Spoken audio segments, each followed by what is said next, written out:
Welcome back to the Deep Dive. Today, we're getting into something that's really top of mind for governments everywhere, this trend of falling fertility rates, often way below replacement level. It's a huge demographic shift, and frankly, it needs more than just, looking at spreadsheets. We need to understand the personal side, the anxieties. We absolutely do. Macro trends tell us what, but not really the why. Like, what's the actual thought process? What goes through a young couple's mind when they're deciding, should we have a kid? And today we're drilling down into some really specific, quite revealing qualitative research. That's right. We've synthesized findings from a study focused on young couples in Alborz province, Iran. And this region is, well, it's a key place to look because it consistently has some of the lowest fertility rates in the country, often number 1 or 2. Yeah, and Alborz throws up this immediate puzzle, this paradox that the researchers really wanted to unpack. You see, a big chunk of the population there are young, internal migrants, people moving, presumably, for a better life opportunity. And normally, you'd expect migrant groups to have higher birth rates, right? Maybe cultural reasons, different demographics. But the data shows the young couples in Alborz, they have low fertility rates. They're behaving like the settled population with already low rates. So something else is going on. Something bigger is overriding those typical demographic expectations. Yeah. How did the researchers actually get past the statistics? How did they figure out the decision-making? Well, they used qualitative content analysis, which basically means deep in-person interviews. They sat down with 15 young couples focusing on wives up to age 35. This was back in 2022. And they just talked, gathered all those nuances, those anxieties and hopes that, a survey form could never capture. Yeah, capturing the real human element. And what was the big takeaway, the thing that just jumped out immediately? The main finding is honestly quite powerful, and it's really the heart of this whole deep dive. It seems the decision to have kids hinges much less on, say, temporary financial incentives, a little bonus here, a tax break there, and much, much more on how these couples perceive the future, their general sense of hope. Or, well, the lack of it. That's the key variable. Wow, okay. So that shifts the focus, doesn't it? From budgets and policy tweaks to psychology. The research actually names this, right? This attitude toward the future versus something they called Namidi Azayanda. Despair for the future. Yes. And it's critical. This isn't just worrying about next month's rent. Couples are making these huge life decisions but based on what they anticipate happening down the road and their ability to handle it. And here's where it gets really interesting. They feel like their power to manage rapid, unpredictable changes, economic shocks, sudden rule changes, is basically zero. That sense of having no control. Yeah. It must be paralyzing. If you feel like you can't steer the ship, you're probably not going to invite more passengers aboard, so to speak, especially not the most vulnerable kind. Yeah, exactly. That feeling of lost agency, it stops them. They feel they can't control what happens after a child arrives. And the research sort of backs this up with external data. It mentions Iran's ranking in the welfare index back in 2021 was pretty low, 123 out of 146 countries. So their worry, their anxiety about their present and future stability, the report calls it justified and considerable. It's not just in their heads. And the researchers used a framework for this. Parsons, I think. They did. They kind of framed the internal calculation like this. If a couple thinks having a child helps them reach a better future status, maybe emotional support, social standing, then okay, positive view. But if the child is seen as an obstacle, as something making it harder to navigate an already difficult future, then the attitude flips to negative. And for these couples in Alborz, often the child feels like adding more risk, more complexity to an already unpredictable life. Okay, that explains their personal perspective, their own future. But what about the child's future? Does their anxiety about their own lives spill over into how they think about the life their potential child might have? Oh, absolutely. That's the huge second layer here. Traditionally, how a child turned out depended a lot on the management and effort of the parents. Parents felt they had more control over the outcome. But these couples, they're heavily influenced by the predicted future of the child in the wider society. So they're looking at the world today, job prospects, social issues, how tough it seems for young people, and they're making a call based on that. Precisely. They see what the report calls unsuitable social conditions for youth and adolescence. And that becomes the main reason they fear for a child's future, which logically makes them less inclined to have one. This fear also points to a really big shift in priorities. It's not about having many children anymore. It's about quality. The quality versus quantity idea. Investing everything in maybe one child, or perhaps none. Because they feel, if we can't guarantee a reasonably good life, a good outcome, maybe we shouldn't even start. And adding to that pressure is a real lack of faith in the system providing backup. The research is quite specific here. It says young couples have very little hope for legal support, financial aid, or things like state-run daycare or insurance to help manage a child's future. So if you feel the government or society isn't a reliable partner in raising your child successfully, Then it all falls back on you, the parents.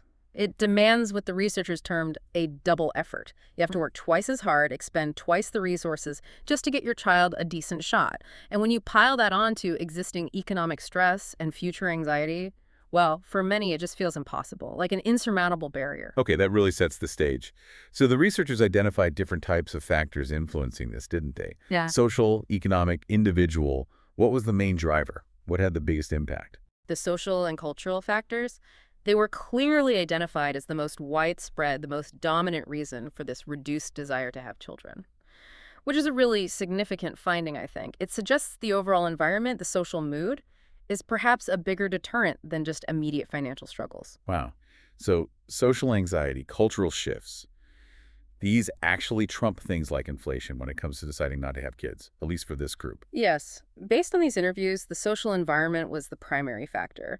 The core theme they pulled out was this idea of the imposition of low fertility or even childlessness. Imposed low fertility. That sounds quite strong. Does that mean they feel forced or just that it's the only logical choice? More the latter. It's not direct coercion, but they feel compelled by the circumstances. Poor social conditions effectively force them to accept low fertility as the most rational strategy. They do it, as the report says, to preserve the current situation, hang on to what little stability they have, and crucially, to reduce future risks.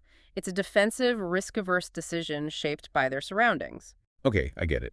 It's imposed by the context. So what are the specific social things driving this? You mentioned migration earlier. Right, things like moving within the city or even just thinking about moving abroad. When you move, you often lose that built-in family support network, right? Grandparents, aunts, uncles who might help with childcare.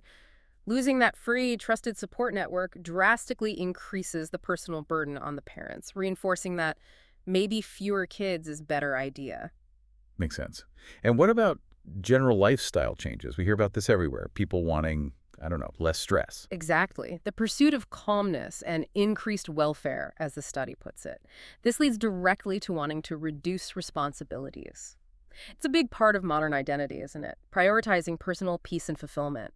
A child, realistically, is seen as a major disruption to that goal, at least initially. And related to that, the old cultural pressures have weakened. Having kids early in marriage used to be seen as a cultural necessity, almost a requirement. The interviews show that pressure from society, even from family, just isn't as strong today. That's a huge shift, taking away that societal should. And you mentioned the value of a child changing too. Yes, this is critical. The child has shifted from being seen even partly as economic capital, someone to help out, provide security in old age, to being almost purely emotional capital. Yeah. And here's a key detail from the research. The interviewees almost never talked about the economic benefits of having a child. It was all about the emotional connection, the psychological aspects. And when the investment is purely emotional, the risk of seeing that child struggle in a difficult future feels even more devastating. It makes the stakes incredibly high.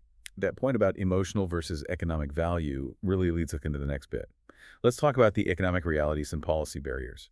If the child is primarily emotional capital now, does that mean economic factors like income or inflation don't matter at all? Oh, they definitely still matter. Economic issues, inflation, job insecurity, financial stress, they're absolutely part of the picture. They create the background hum of anxiety. But as we've discussed in this study, they seem to be secondary drivers compared to the future anxiety and the social pressures. Think of it like this. Financial worries make them hesitate, but the deep anxiety about the future for themselves and the child is what often makes them actually stop. Right. Which helps us understand why certain policies might not be working as intended. If the core problem is this deep-seated cultural view, this psychological despair, this lack of faith in the system, just offering a bit of money probably isn't enough, is it? Especially not for these young, often educated couples. Exactly. The research really highlights this. You're battling decades of ingrained thinking. That old slogan, fewer children, better life, It's not just a slogan. It's become institutionalized in people's minds. And crucially, many of these young adults grew up in smaller families themselves. They have the lived experience, as the report calls it, of potentially less stress, maybe fewer conflicts over resources growing up. So from their own lives, low fertility looks like a successful strategy. That's a really powerful point. If your own life seems to prove that smaller families are manageable or even better, then some new law suddenly promoting big families isn't going to instantly change your mind. Not quickly, no. Not unless you first lay the groundwork. You need to prepare the cultural soil, the social environment, the economic stability. The policy failure discussed here is fundamentally structural. The source points out that, yeah, financial incentives might help a bit, especially for very low-income families, where the extra cash makes a real difference and the marginal cost of another child might feel lower. But those incentives are totally insufficient to tackle that bigger, broader anxiety about the future, about social instability that affects the middle and upper middle classes driving these trends in places like Alborz. So the cash might influence decisions at the edges, maybe for families already considering another child or those in dire straits. But it doesn't touch the fundamental lack of confidence, the lack of hope that seems to be pervasive among many in this demographic. That's the core message, I think, for anyone looking at policy. You can try to incentivize the decision, perhaps, but you can't really incentivize hope unless you tackle the underlying social volatility, unless you restore some sense of predictability and trust in the future. You're unlikely to shift the behavior of the majority of these young couples. Before we wrap up, were there any other, maybe smaller, individual factors that came up? Things beyond the big social and economic themes? Yes, the research did briefly mention a few individual level factors, things like physical health problems or specific illnesses. Age obviously plays a role, and also significantly family instability or existing marital conflict. These personal stresses can act as accelerators, making the decision to delay or avoid having children seem even more necessary. Okay, so if we pull this all together for you, the listener, what's the synthesis?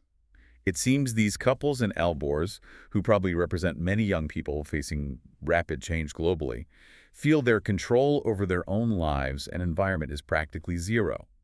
And because of that, they're pulling back on one of the most fundamental future-shaping actions a person can take, having children.